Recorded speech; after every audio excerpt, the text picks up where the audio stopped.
Jack Miller stood in the Grand Hall of the Galactic Confederation, his heart beating fast but his face showing no fear. Tall aliens with blue skin and 6 eyes looked down at him from high seats. This was not how his first mission as Earth's ambassador was supposed to go. 3 days ago, Jack had been at a fancy dinner with the Zeruleans, the most powerful alien group in the Confederation. The dinner was going well. Jack had been careful to learn their customs. He memorized their greeting, words. He wore the right colors. He even practiced eating their strange food, but then came the dessert. A sweet blue pudding that smelled like cinnamon. Jack picked up his spoon with his left hand, the same way he had eaten dessert his whole life. He didn't know that for Zeruleans, using your left hand for dessert meant you thought the food was trash. The room had gone silent. The lead Zerulean Rekthal had stood up, his face flaps turning dark purple with anger. You insult our sacred food. You mock our oldest traditions. Rekthal had shouted. Now Jack faced the entire Confederation Council for his crime. 50 alien species were represented, but the Zeruleans held the most power. Their votes counted more than others. The human Jack Miller has shown great disrespect to the Zerulean people, Rekthal announced, his voice echoing in the massive hall. For this offense, we demand punishment. Jack looked over at Nancy Ford, the only other human in the room. She was the senior ambassador who had been training him. Her face was pale with worry. May I speak? Nancy asked, standing up quickly. The council leader, a tall green alien with 4 arms, nodded. Members of the council, Nancy began. Ambassador, Miller is new to galactic society. He made an honest mistake. On Earth, which hand you use to eat has no special meaning. He had no intention to offend. Whispers filled the room as different aliens talked among themselves. Some seemed to agree with Nancy. Others shook their heads or tentacles or whatever they had. Rekthal stood again. Ignorance is no excuse. The human received our cultural guide before the dinner. Page 237 clearly states proper eating etiquette. Jack wanted to defend himself. The cultural guide was 900 pages long, and he had only gotten it 2 days before the dinner. But he knew speaking now might make things worse. The council voted. The decision came quickly. Jack Miller was to be exiled for 5 standard years on an uninhabited planet in the Omega sector. This is crazy, Nancy shouted, forgetting diplomatic language in her shock. He used the wrong hand to eat dessert. And you're sending him to live alone on a wild planet for 5 years? This will damage relations between Earth and the Confederation. The head Zerulean's face flaps rippled with what might have been pleasure. The sentence stands. The human will be transported tomorrow.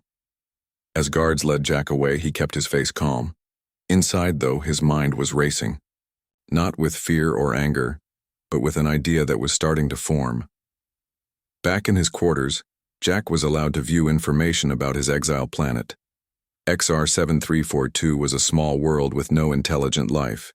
It had forests, mountains, lakes, and oceans. The air was breathable. The water was clean.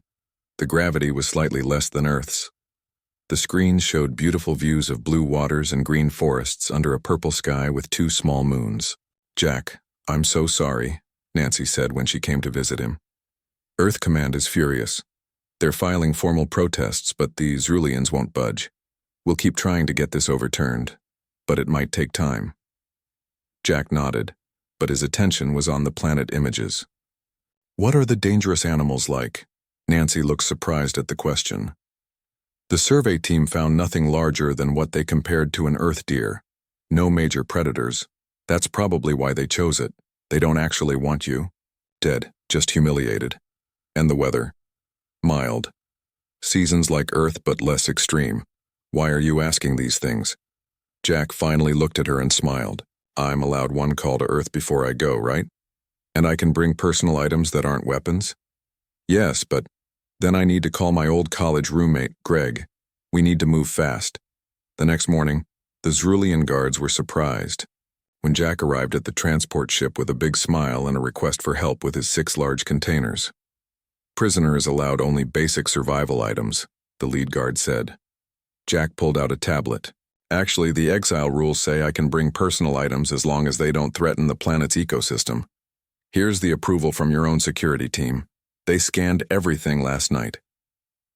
The guards looked at each other in confusion, but finally loaded the containers. As the ship prepared to leave, Nancy came running up. Jack, Earth Command says to hang on. They think they can get the Andorian ambassador to help appeal this decision. Jack shook his head. Tell them not to. Bother, I've got this. You've got this? You're being exiled to an empty planet for 5 years. Jack smiled again, wider this time. Nancy, do you know how much a private island vacation costs on Earth? Millions. And you still have to share it with staff and nearby boats. I'm getting 5 years on a pristine planet all to myself. He leaned closer and whispered, those containers aren't just filled with survival gear. Greg came through big time. What are you planning? Jack winked as the guards called for him to board. I'm going to do what humans do best, adapt, and maybe have the best vacation in human history while I'm at it. As the ship lifted off, Nancy watched with her mouth open, not sure if Jack had lost his mind or if he was the smartest person she had ever met. Maybe both. In space, Jack looked out the window at the stars and smiled to himself. The Zrulians thought they were punishing him. They had no idea what was coming. The trip to planet XR7342 took 3 days. Jack spent most of it reading the planet survey reports that the Zrulian guards had reluctantly provided. He made notes in a small book, planning where he would build his camp. When the ship entered the planet's atmosphere, even the guards paused to look at the view. 2 small moons hung in a purple sky. Below them spread vast green forests, blue lakes, and mountains with white tops. It was beautiful. Nice choice for a prison, Jack said, to the lead guard. 5-star accommodation. The guard made a sound like rocks in a blender. It took Jack a moment to realize it was laughter. Human joke. Strange. Most exiles cry when they see their new home. The guard pointed at a flat area near a river. We land there. Official drop point. The ship touched down in a grassy field. A small stream ran nearby, leading to a larger river in the distance. Trees with purple leaves grew along the water. Birds with 6 wings flew in the sky. Prisoner will exit now, the guard announced. We unload supplies, then leave. Jack stepped onto the planet's surface. The air smelled fresh and clean, with a hint of something like cinnamon. The gravity was a bit lighter than Earth's, making him feel stronger. He took a deep breath and smiled. The guards unloaded his 6 containers, watching him with their large eyes. Does prisoner require survival instructions? One guard asked. Jack shook his head. I'm good, thanks. Monitoring satellite will pass overhead every 10 days, the lead guard said. If prisoner is dying, make large signal fire. With those comforting words, the guards returned to their ship. Jack watched as it lifted off, becoming smaller and smaller until it was just a dot in the purple sky. Then it was gone. Jack was alone on a whole planet. Well, he said out loud, time to unpack. He opened the first container. Inside were parts for a special tent, much bigger and stronger than a normal camping tent. Greg had gotten it from a company that made bases for scientists working in extreme places on Earth. It had strong walls that could handle any weather, solar-powered heating and cooling, and even a small bathroom. The second container held tools, solar panels, and a machine that could clean water from any source. The third had a year's supply of Earth food, just in case the planet's plants turned out to be poisonous. The fourth contained seeds for Earth plants, fishing gear, cooking equipment, and a small machine for making alcohol from fruits or grains. The fifth and sixth containers were the most important. They held hundreds of books on survival, botany, construction, and medicine, all downloaded onto special tablets that could run for years on solar power. There were also entertainment books, movies, and games for the long nights ahead, and thanko. You, Greg, Jack said as he unpacked everything. His college roommate had come through big time, calling in favors from friends and outdoor supply companies and spending a lot of his own money. It took Jack 3 days to set up his base camp. He built it near the stream but on higher ground to avoid any flooding. By the end of the first week, he had a comfortable home with power, clean water, and protection from the elements. Day 7 of exile. Jack recorded in his journal that, Carter, base camp is operational. Tomorrow I start exploring the area and testing local plants for edibility. The nights are quiet except for something that sounds like singing frogs. The air is clean. The water tastes better than bottled water on Earth. If this is punishment, I might become a career criminal.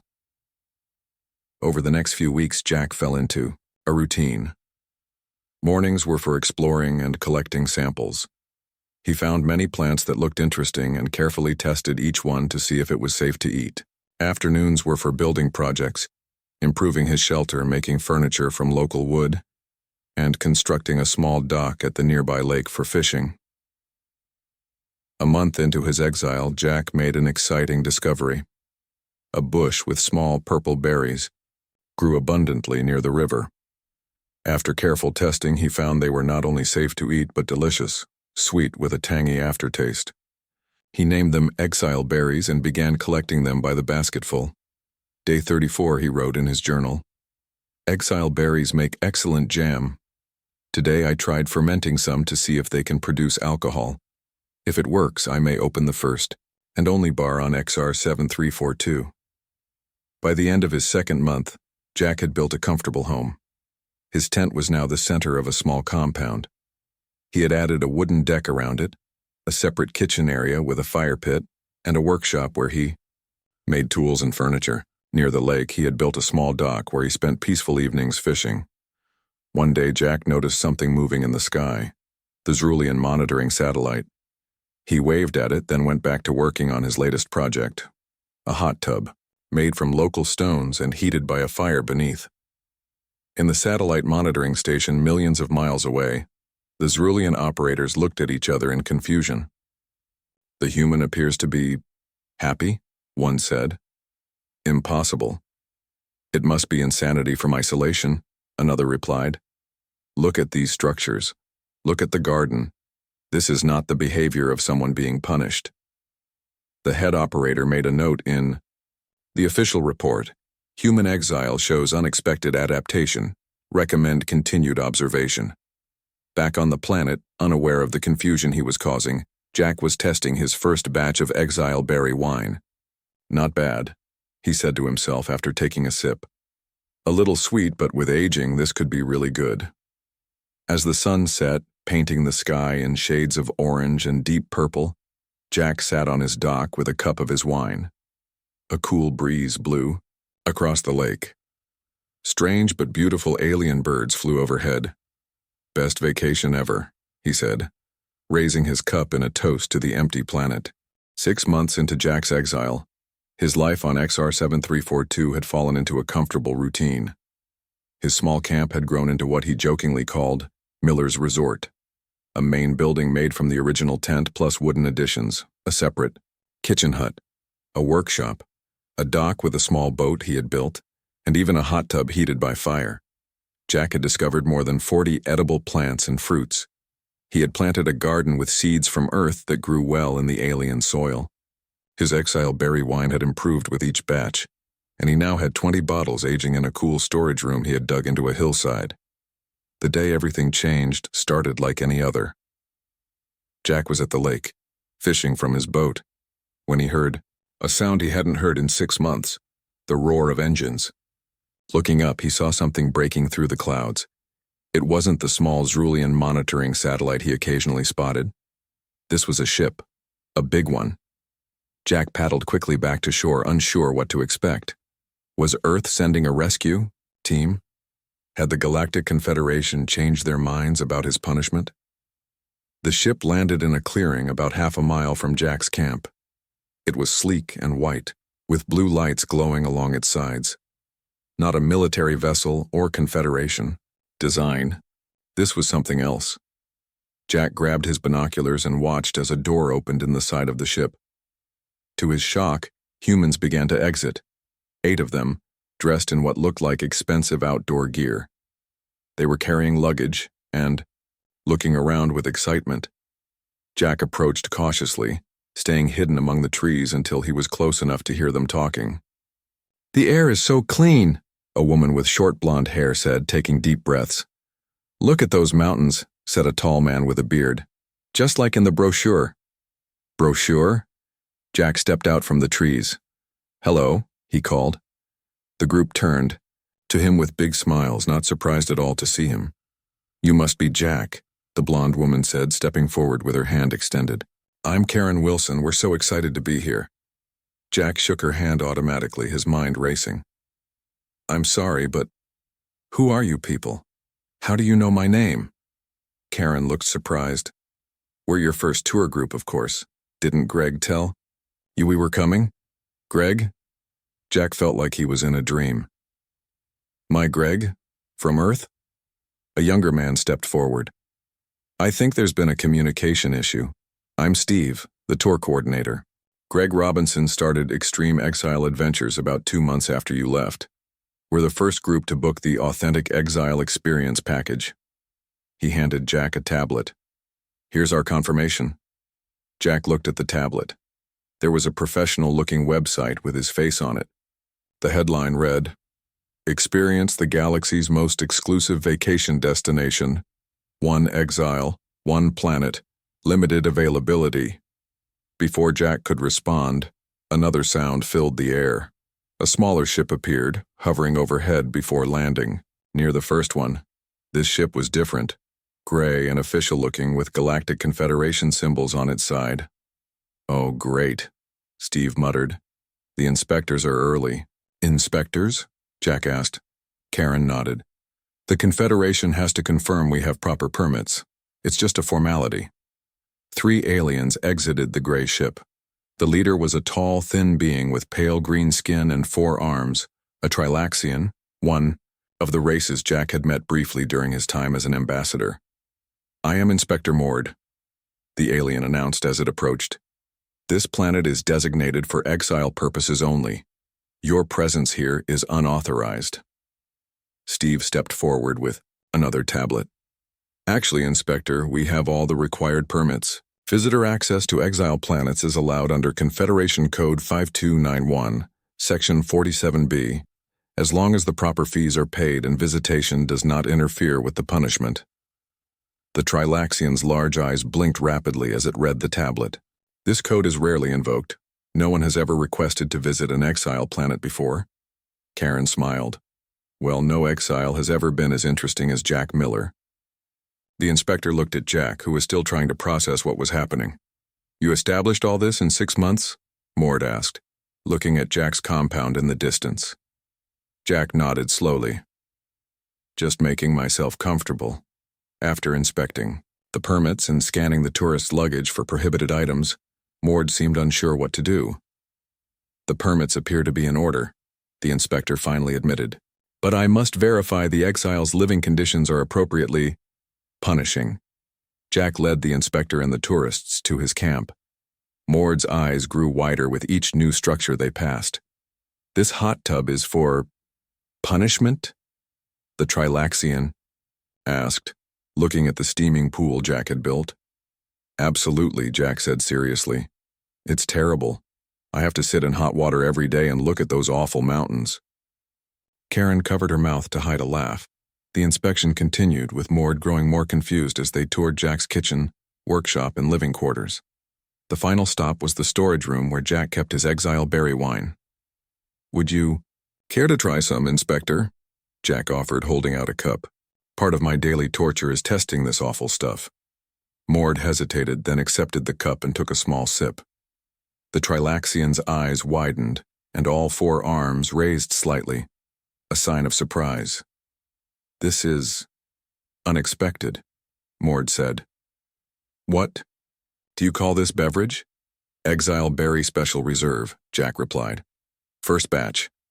After finishing the tour, Mord returned to his ship, muttering about filing a detailed report and unclear punishment parameters. Once the inspector was gone, Jack turned to his unexpected guests.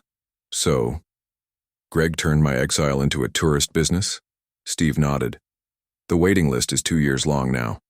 People are paying a fortune to visit the human who turned exile into the galaxy's most exclusive resort. Your story went viral back on Earth."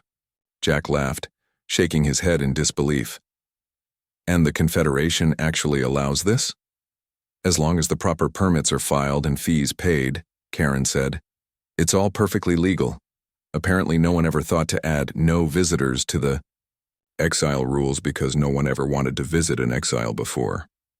That night, Jack hosted a dinner for his guests using food he had grown and caught himself. As they sat around the fire drinking exile berry wine, Jack raised his cup in a toast. To unexpected visitors, he said, and to Greg, the best friend and apparently the best business partner a man never knew he had. The visitors laughed and raised their cups. In the purple twilight of the alien world, with 2 moons rising above the trees, the first official tourist group at Miller's Exile Resort was having the time of their lives. By the beginning of the 2nd year of Jack's exile, planet XR7342 had become famous throughout the galaxy. Humans called it Miller's Planet, and getting a booking to visit was nearly impossible. The waiting list had grown to over 3 years.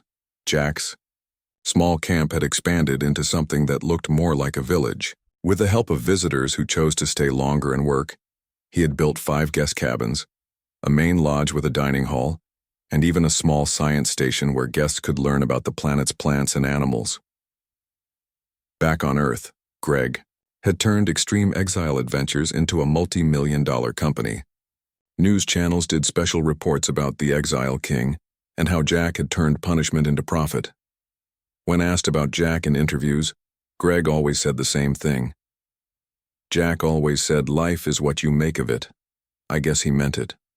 The Galactic Confederation was not happy about these developments.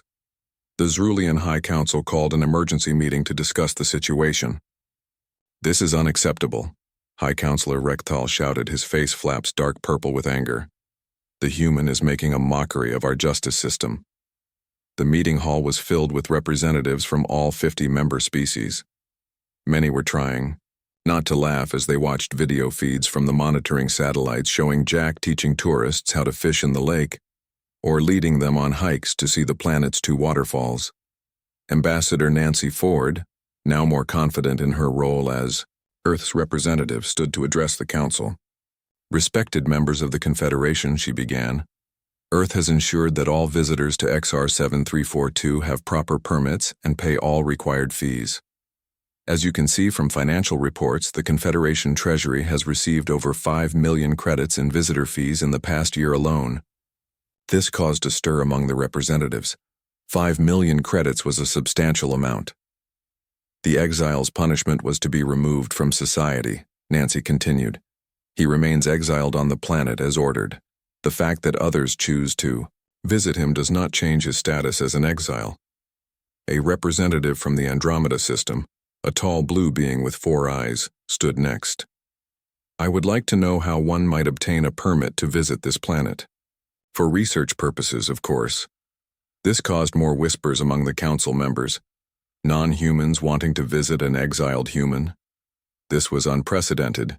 The situation became even more complicated the following week when a shipment arrived at the Confederation's Central Trade Hub. 500 bottles of Miller's Exile Berry Special Reserve wine, each with a label showing the purple sky and 2 moons of XR7342.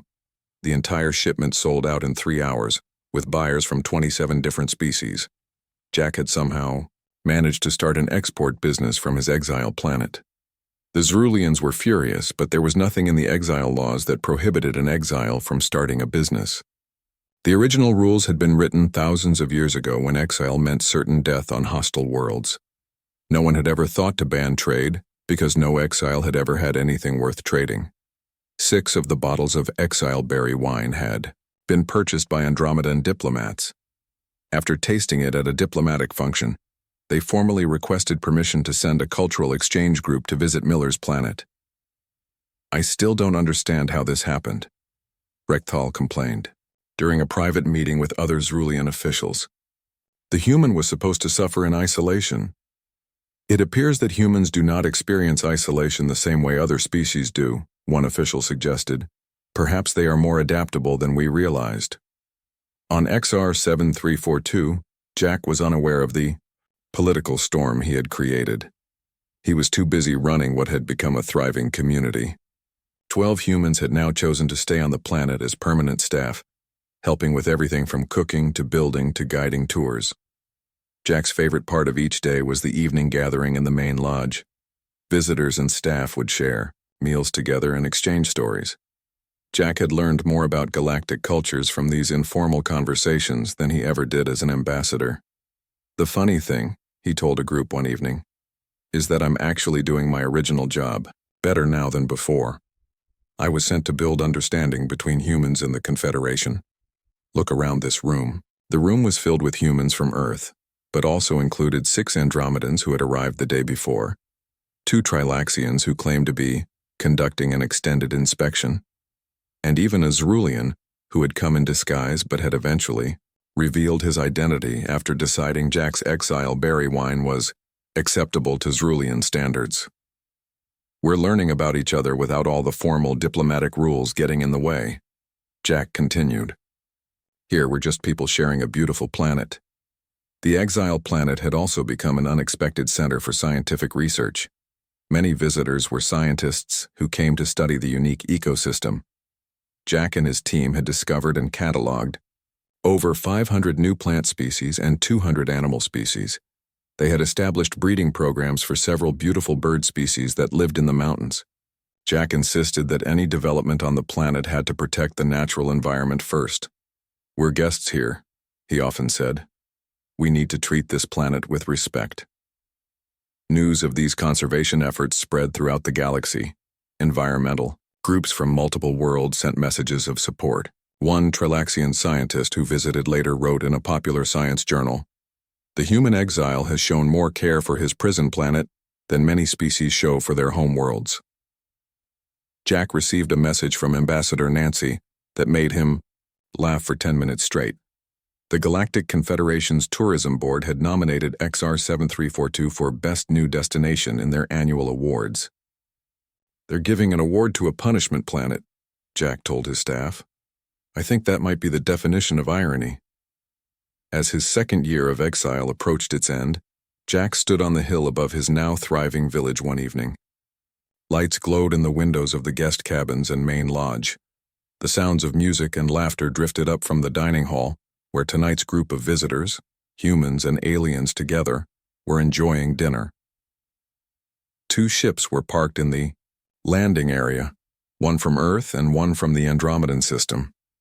In the distance, the planet's 2 moons rose above the mountains, casting silver light on the lake.